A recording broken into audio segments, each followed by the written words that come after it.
ಸಂವಿಧಾನದಲ್ಲಿ 3 ಅಂಗಗಳಿವೆ. ಆದರೆ ಇನ್ನೊಂದು ಅಂಗ ಕೆಲಸವನ್ನ ಮಾಡ್ತಾ ಇದೆ, ಅದು ಪತ್ರಿಕಾ ರಂಗ. ಆ ಪತ್ರಿಕಾ ರಂಗದಿಂದ ಏನು ತೀರ್ಮಾನವನ್ನು ತೆಗೆದುಕೊಳ್ಳುವ ಅಧಿಕಾರಿಗಳಿರ್ಬೋದು, ಜನಪ್ರತಿನಿಧಿಗಳಿರಬಹುದು, ಅವರಿಗೆ ಎಚ್ಚರಿಕೆ ಗಂಟೆಯನ್ನ ಕಟ್ಟುವ ಕೆಲಸ ತಾವೇನೋ ಮಾಡ್ತಾ ಇದ್ದೀರಿ. ಆ ಕಾರಣಕ್ಕಾಗಿಯೇ ಇಂದು ಸಮಾಜದಲ್ಲಿ ಸರ್ಕಾರಗಳಲ್ಲಿ ಬದಲಾವಣೆಯಾಗುವ ಗಾಳಿ ಬೀಸ್ತಾ ಇದೆ. ಅದಕ್ಕೆ ತಮ್ಮೆಲ್ಲರಿಗೂ ಮತ್ತೊಮ್ಮೆ ವಂದನೆಯನ್ನ ಸಲ್ಲಿಸ್ತಾ ಇದ್ದಾನೆ. ನೋಡಿ, ಉತ್ತರ ಕರ್ನಾಟಕದ ಜನರ ನ್ಯಾಯಯುತವಾದ ಬೇಡಿಕೆಗಳಿಗೆ ಹೋರಾಟದ ಮೂಲಕ ತೆಗೆದುಕೊಳ್ಳುವ ಪರಿಸ್ಥಿತಿ ನಿರ್ಮಾಣ ಆಗಿದೆ. ಹಾಗಾದ್ರೆ ಹೋರಾಟ ಮಾಡುವ ಅವಶ್ಯಕತೆ ಏನಿದೆ ಅಂದಾಗ, ಜನರಿಂದ ಆರಿಸಿ ಹೋದಂತ ಜನಪ್ರತಿನಿಧಿಗಳು ಪೂರಕವಾಗಿ ಜನರ ನ್ಯಾಯಯುತವಾದ ಬೇಡಿಕೆಗಳಿಗೆ ಸ್ಪಂದನೆಯನ್ನ ಮಾಡಿದ ಸಂದರ್ಭದಲ್ಲಿ ಹೋರಾಟಗಳ ಪ್ರಾರಂಭ ಆಗ್ತವೆ. ಅದಕ್ಕೆ ಜಲ್ವಂತ ಉದಾಹರಣೆಗಳಂದ್ರೆ, ಉತ್ತರ ಕರ್ನಾಟಕದಲ್ಲಿ ರಾಜ್ಯದ ಒಂದು ತುದಿಯಿಂದ ಇನ್ನೊಂದು ತುದಿಗೆ ಬಡ ಕಕ್ಷಿದಾರ ಹೋಗಬಾರದು ಅಂತೇಳಿ ಹೈಕೋರ್ಟಿಗೆ ಹೋರಾಟವನ್ನು ಮಾಡಿದಾಗ ಅದು ಪ್ರಬಲವಾಗಿ ಸಮಗ್ರ ಉತ್ತರ ಕರ್ನಾಟಕ ಅಲ್ಲ, ಇಡೀ ಕರ್ನಾಟಕದಲ್ಲಿ ಬುಗುಲೆದ್ದಾಗ ಸರ್ಕಾರಗಳ ಎಚ್ಚೆತ್ತುಕೊಂಡು ಅದಕ್ಕೆ ತಮ್ಮ ಸಹಕಾರವನ್ನ ನಾನು ಕೊನೆಯ ಉಸಿರಿವರೆಗೂ ಮರೆಯುವುದಿಲ್ಲ. ಈಗ ಸುವರ್ಣಸೌಧ ನೋಡಿ, ಸುವರ್ಣಸೌಧ ಆಗಿನ ಗೌರವಾನ್ವಿತ ರಾಷ್ಟ್ರಪತಿಗಳು 11/10/2012 ಉದ್ಘಾಟನೆಯನ್ನು ಮಾಡಿದರು. ಆ ಉದ್ಘಾಟನೆಯನ್ನ ಮಾಡುವ ಸಂದರ್ಭದಲ್ಲಿ ಅವರ ಮಾತುಗಳನ್ನ ನನಗಿನ್ನೂ ಕಿವಿಯಲ್ಲಿ ಅಲ್ಲ, ಹೃದಯದಲ್ಲಿ ಚುಚ್ಚುತ್ತದೆ.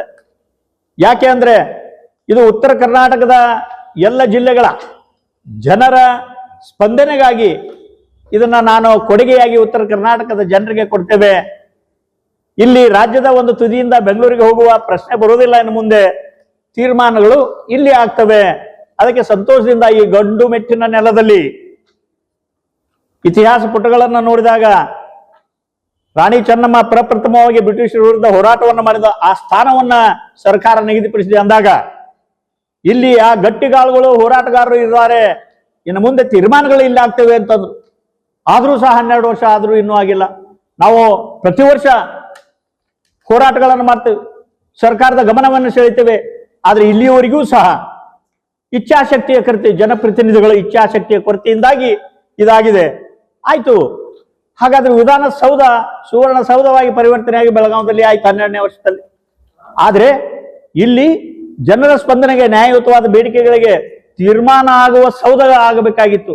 ಆ ತೀರ್ಮಾನ ಆಗುವ ಸೌಧ ಇಂದು ಏನಾಗಿದೆ ಅಂದ್ರೆ ಒಂದು ಕಟ್ಟಡವಾಗಿ ಉಳಿದಿದೆ. ವರ್ಷದಲ್ಲಿ 1 ವಾರ, 10 ದಿನ, 10 ದಿನದಲ್ಲಿ 2 ದಿನ ಅಂದ್ರೆ 7 ದಿನ. 7 ದಿನ ಚರ್ಚೆ ಏನಾಗ್ತದೆ? ಚರ್ಚೆ ಈ ಚರ್ಚೆ ಏನಾಗ್ತದೆ ಅಂತೇಳಿ ಜನಪ್ರತಿನಿಧಿಗಳು ಹೇಳಬೇಕು. ನಮಗಂತೂ ಗೊತ್ತಾಗಿದೆ ಏನ್ ಚರ್ಚೆ ಮಾಡ್ತಾರೆ ಅಂತ ಹೇಳಿ. ಉತ್ತರ ಕರ್ನಾಟಕದ ಸಮಸ್ಯೆಗಳ ಬಗ್ಗೆ ಚರ್ಚೆ ಏನಾಗಿದೆ? ಹಾಗಾದ್ರೆ ಉತ್ತರ ಕರ್ನಾಟಕಕ್ಕೆ ಕೊಡುಗೆಯಾಗಿ ಸರ್ಕಾರದಿಂದ ಏನು ಅನುದಾನವನ್ನ ಕೊಡ್ತಾರೆ, ಆ ಅನುದಾನದ ಎಷ್ಟು ಪರ್ಸೆಂಟೇಜ್ ಇಲ್ಲಿದೆ? ಇವತ್ತಿಗೂ ನೋಡಿದ್ರಿ ಸಹ ನಂಜುಂಡಪ್ಪನ ವರದಿ, ಪ್ರತಿ ಸಾರಿ ಎಲ್ಲಿ ಅಧಿವೇಶನ ಆಗ್ತದೆ, ಅದು ಬೆಂಗಳೂರು ಇರಬಹುದು ಅಥವಾ ಬೆಳಗಾವಿ ಇರಬಹುದು, ಅದರ ಬಗ್ಗೆ ಮಾತನಾಡ್ತಾರ ಹೊರತು ತೀರ್ಮಾನಗಳು ತೆಗೆದುಕೊಳ್ಳೋದಿಲ್ಲ. ಏನಾದ್ರೂ ಬಂದ್ರೆ ಈಗ ಒಂದು ಹೊಸದ ನೀತಿ ಆಯೋಗದ ಪರ್ಸೆಂಟೇಜ್ಗಳ ಮೇಲೆ ನಾವು ಅನುದಾನವನ್ನು ಕೊಡ್ತೇವೆ ಅಂತೇಳಿ ನೋಡಿ.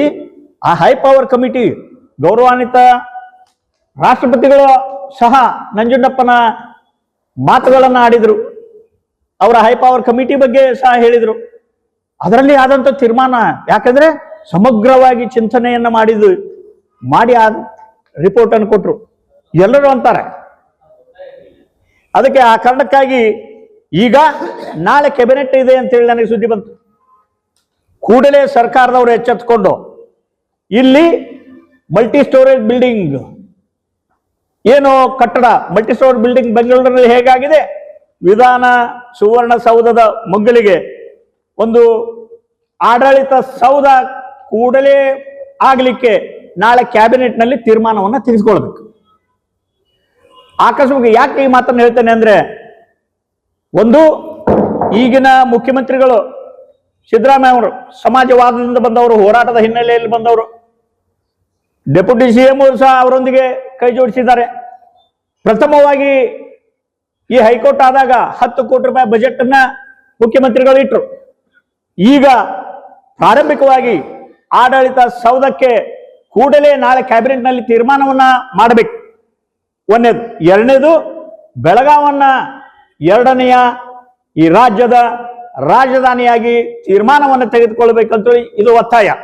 ಹಾಗಾದ್ರೆ ಈ ತೀರ್ಮಾನ ಆಗದೇ ಇದ್ರೆ ನಾವು ಉತ್ತರ ಕರ್ನಾಟಕದ ಪ್ರತಿ ಜಿಲ್ಲೆಯ ಅಲ್ಲಿ ಹೋಗಿ ಜನರನ್ನ ಒಲವಿದ್ದು ಹೋರಾಟಗಾರರಾಗಿ ಪರಿವರ್ತನೆ ಮಾಡಲಿಕ್ಕೆ ಸಭೆಗಳನ್ನ ಎಲ್ಲ ಜಿಲ್ಲೆಯಲ್ಲಿ ಮಾಡ್ತೇವೆ. ಆಕಸ್ಮಿಕವಾಗಿ ಇದನ್ನ ತೀರ್ಮಾನ ತೆಗೆದುಕೊಳ್ಳದೆ ಇದ್ರೆ ಮುಂದಿನ ದಿನಮಾನಗಳಲ್ಲಿ ನಾವು ಉತ್ತರ ಕರ್ನಾಟಕದ ಅಭಿವೃದ್ಧಿಗಾಗಿ ಎಲ್ಲ ತ್ಯಾಗ ಮಾಡಲಿಕ್ಕೆ ಸಿದ್ಧರಾಗ್ತೇವೆ ಅಂತ ಈ ಸಂದರ್ಭದಲ್ಲಿ ಹೇಳಬಯಸ್ತಾನೆ.